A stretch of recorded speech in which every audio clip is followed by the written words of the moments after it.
There's so many options for lenses, especially when it comes to the Sony E mount. But this lens here might be the best budget-friendly wide-angle Sony lens that you can get right now. We're going to be unboxing and testing the Viltrox 13mm 1.4. Inside the box, you get a nice travel carrying bag for your lens. And then you have the actual lens. It's built very well. It has a metal coating and it comes with a D-click aperture ring. It's not something you see on a lot of lenses, but this feels really great in hand. And with this aperture ring, you're going to be able to step down from f1.4 all the way up to f16. And you also have an auto feature that gives a nice little click. Aside from that, you get your standard lens hood and lens cap attached with the lens. The lens is a 67mm, so if you're looking for ND filters or anything, you're going to be able to get those in a 67mm and attach that to this lens. And finally, when you screw off the lens cover, you see that there's a USB-C port attached to the bottom of the lens for firmware updates from Viltrox. Now, pairing this lens with the Sony FX30, you're going to get a 20mm equivalent because this is a crop sensor lens on a crop sensor camera.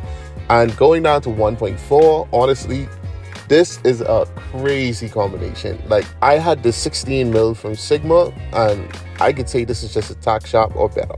Pairing this lens with the Sony FX30, the autofocus is great. I can't even complain about it. It just sticks to whatever you point it to, whether it be tracking, whether it be wide open, it just really works. Now, this lens doesn't have image stabilization, so you're gonna have to depend on the stabilization inside of the Sony cameras to work with this. All of the shots that you're seeing now were shot with the Viltrox wide open at 1.4.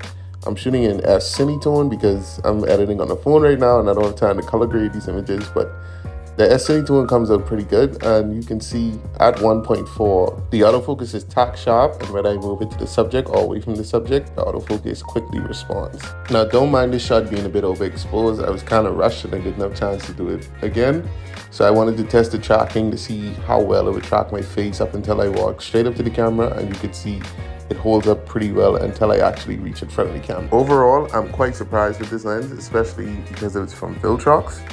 This is my first time using a lens from them, and this is perfect for wide angles, especially if you want to vlog, especially if you want that nice aperture. All you have to do is put an ND filter on it. It retails for about $4.29 on Amazon, so it's definitely a good pickup and affordable. So if you enjoyed this video, don't forget to hit the like button, subscribe if you haven't, and stay tuned for more content. Until next time.